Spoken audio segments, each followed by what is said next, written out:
Say it's your child who came back after college and they're renting from you for $2,000 of reduced rent.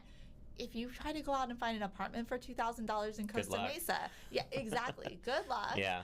And say they were able to scrape it together and pay that $2,000, wouldn't you rather it be paid to you and then your child could save some extra money on the side so that they could start saving for a down payment in the future? Absolutely, yeah. I mean, and it's such a benefit in this scenario for your kid who's home from college, because they probably want their own space anyway. Yeah. So just living in your parents' house might not be the most exciting thing at that time of your life, but having your own space in an ADU feels like your own place, right? Yeah, I wasn't even thinking about it from you brought up a good point. You could just go back home and live at home. You could, but most kids, they want their independence. They want to feel like they have their own space, and that's a great option, because essentially it is your own space. I mean, sure, it's on the same lot.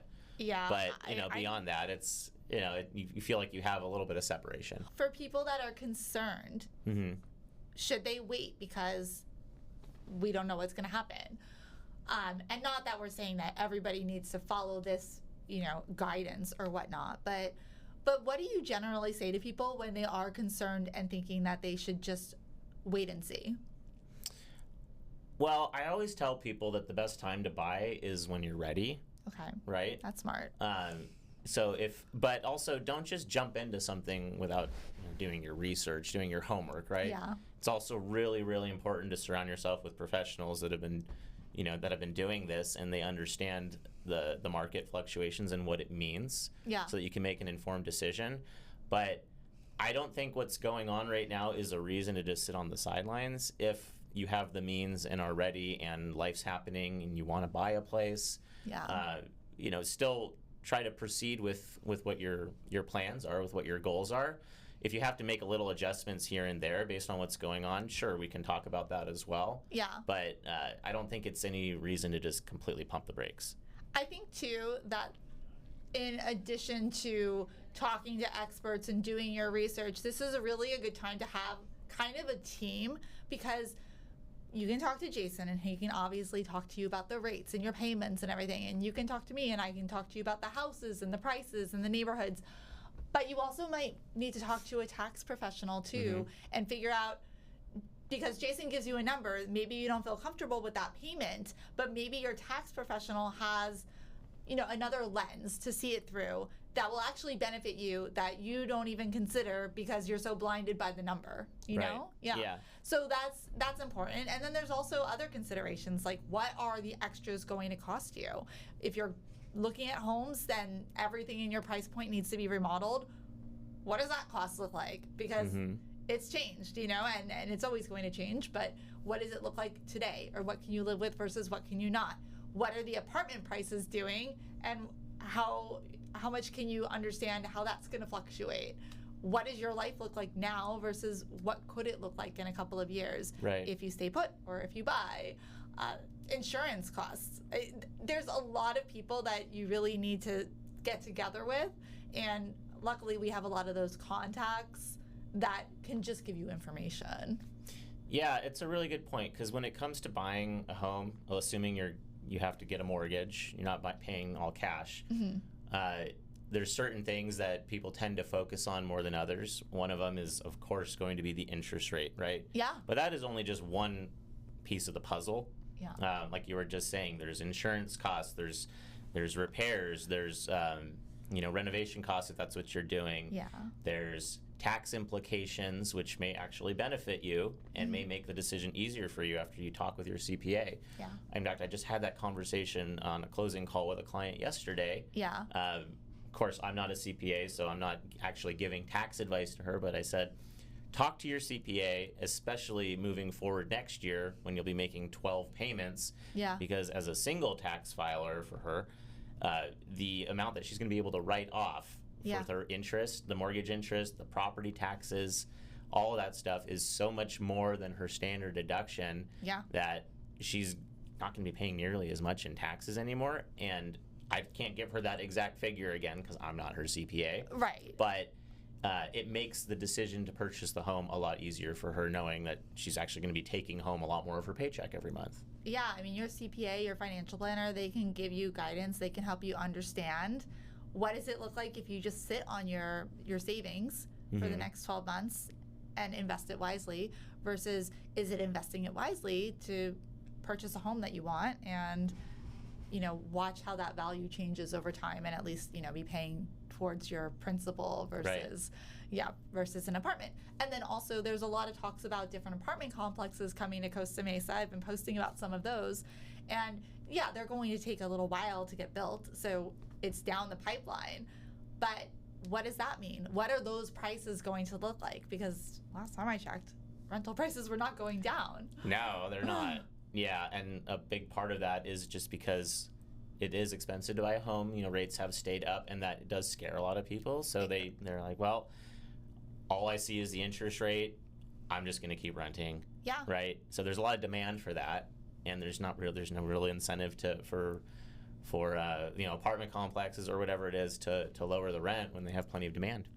Well, and that's the way that the apartment complexes generally work is they lock you into that year lease knowing that that's going to bind you. Right. And then if you do have the option to go month to month, usually you're going to pay extra for that convenience so that you can get out of it. Yeah. But the amount that you could be paying extra could significantly, you might as well buy a house potentially. Right. It could be $300, $400, $500 a month more to go month to month because they would rather have that stability of having you locked in for a year, and if they don't, then they're going to charge you for it. Right. But then you have that convenience of not moving.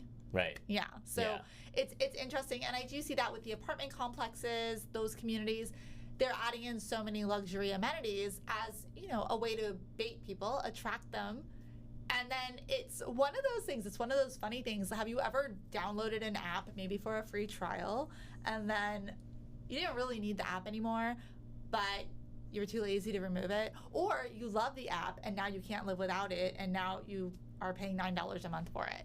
All the time. Yeah, it happens all the time. I mean, I try to be aware of it too, but I'm guilty. Canva Plus, I've done it. Yeah, or especially if you buy them you get the free trial for your kids. Oh.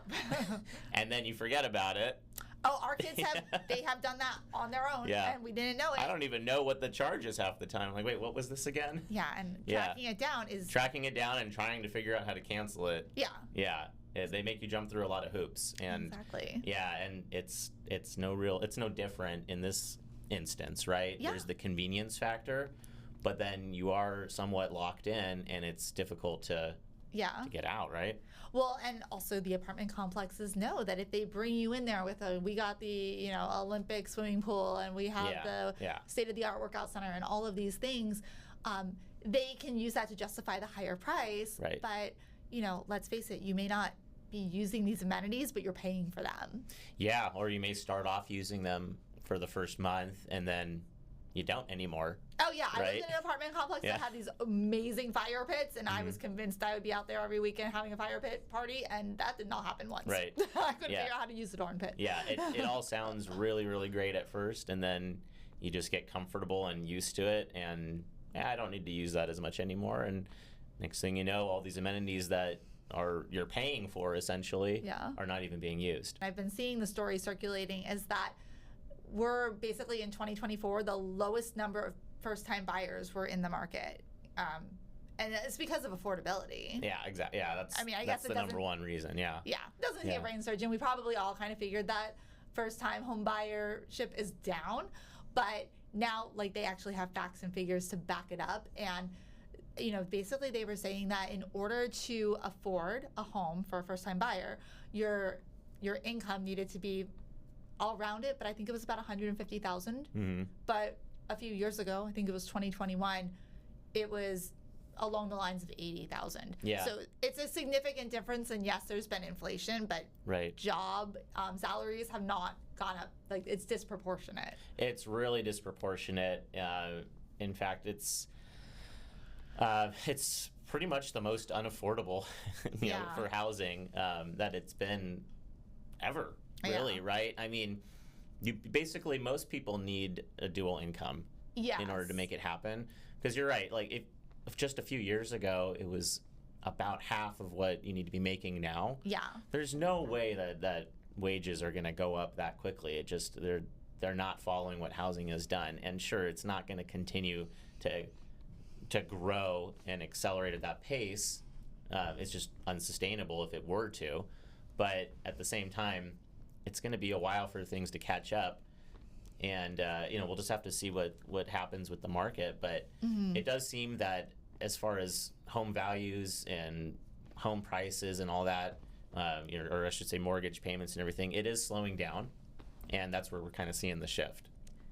Yeah, I definitely, a few months ago, as far as the real estate goes in Costa Mesa and really all of Orange County, you would see homes selling faster even a few months ago. But as things have started to, materialize and people have really started to see or have concerns about the market, and they've pulled back and they've said, I'm not going to make that purchase now, I'm going to wait it out.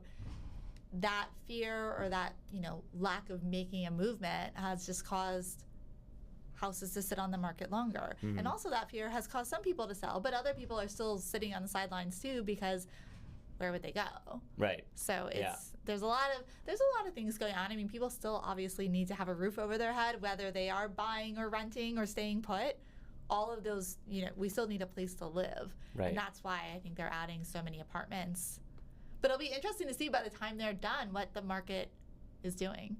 Yeah, I mean, LA County specifically, days on market, I believe it's the highest it's been since just before COVID, right? Yeah. It's almost shifting toward a buyer's market. So maybe not quite, but I mean, if you're pricing your home right, it's not going to sit, obviously. But for those that are thinking they can still, like a seller that maybe thinks they have all the control in the transaction, that's where you're seeing the home sitting a lot longer, right? Yes, definitely. And I think even when the home is priced correctly, that doesn't necessarily mean it's going to be a home run the first weekend. Right. Whereas for the last few years, it's been really easy. It's been like, price it right, it'll sell. It'll sell be fast. gone. You'll have multiple offers after one or two open houses, and that's it, right? You kind of have to wait, because the buyer that might have bought your house 6 months ago might not be ready to buy right now. They might be waiting. And so then you have to attract those other buyers that would be a good fit for your house. And it might take them a little bit longer to get off their bums and come find it, especially in the summertime. Yeah. Yeah. I mean, you think that people have more time in the summer to look at houses, and maybe in theory they do, but a lot of people are traveling. It's summer. We just talked about a million events going on. Right. It's just, I don't know, maybe it's just never really a dull, quiet season here, but there's a lot of things that people have as priorities that they're focusing on. And housing, with the current state of the market and people hearing different things and being a little uncertain, is not necessarily their priority. Right. Yeah. Right. Yeah. There's a lot out there in the news. There's a lot of information being put out there. It's really important to, to speak with a real estate professional, a mortgage professional, tax professional, everybody, so you can get the full picture. And hey, what's being put out in the news? What does this mean for taxes? What does this mean for real estate? What does this mean for my mortgage? Yes. That way you can make a really informed decision. Yeah. So I've seen, I do want to bring up that one thing I believe that people in Costa Mesa, in our general area, might want to consider doing is, I know there's a lot of concern about first-time buyers not being able to afford to buy. It's a legitimate concern. They may not even be able to afford to rent, because I see it all the time on the posts online. People are really frustrated and angered by how pricey everything is, and they can't understand it. And I understand, it's expensive. If you are somebody that's been in your house for a long time and you're not planning to sell, and I don't blame you, maybe you do have an opportunity, though, where you could create another living space. I mean, California's been really, really relaxed on that to a degree now. A lot of the cities have been pretty relaxed on adding accessory dwelling units, that type of thing. Right. And that could be a great thing to do to, one, potentially house, maybe your college students that are coming back home and then want to live in the area but can't afford it, and they don't have to move to another state just to be able to afford to live. Yeah. You could charge them a reasonable rent. There's options. It could also potentially make your home more saleable at some point down the road, because it's still an additional living space. Mm-hmm. That is something that Costa Mesa offers to a lot of people as a benefit and doesn't know it, because you have a lot of properties that have a good amount of land. So there's either space for another structure, or you could maybe subdivide up a house in a certain way. There's not a ton of HOAs. There are some, but it's not like some of the master plan communities where there's a lot of extra rules and regulations and red tape to cut through. And you got the great location. Yeah. So in that way, it could be a way to enhance the value or enhance your income in the meantime, while you're helping your relative or a friend or just somebody who needs a place to live that you can trust and have a little bit of separation and still be able to get that income. Yeah, ADUs are a great option, especially for those, like you said, that have been in their home for a while. They probably have quite a bit of equity. So if you don't have the means to build the ADU with cash, you can always finance it. And the rents for ADUs are generally high enough that you can pretty much offset the cost if you're financing the ADU. That's what I was going to touch upon. While also adding value to your home. Yeah. So, I mean, you could essentially either take a line of credit, right, and pull some money out to add an ADU. They're in the couple of $100,000 range generally. And that rent, say it's $2,000 to $2,500, depending. Just going to kind of use a average that I've kind of seen in the area. If you're able to essentially cover your costs, right, then if nothing else, you're breaking even, but you're adding value to the house. So those are options to look at. Yeah, you're breaking even. You're adding value to the house. That rent that you're receiving is also paying down that line of credit or refinance or whatever you did to finance the cost of it. And then again, the ADU, I know it's not dollar for dollar adding value to your home for the cost of it, but it does add value to the home. I agree. Absolutely. And I think over time, I do believe that we're going to see it basically adding dollar for dollar, if not more, honestly. Yeah, as they get more popular. Well, it's kind of like a duplex, you know, in a way, right? And so, and I see what those prices look like. They're expensive. Oh, yeah. They're very expensive. Yeah. But they offer a really good solution for a lot of people's problems. And then also, if you have somebody, say it's your child who came back after college and they're renting from you for $2,000 of reduced rent. If you try to go out and find an apartment for $2,000 in Costa Mesa, exactly. Good luck. Yeah.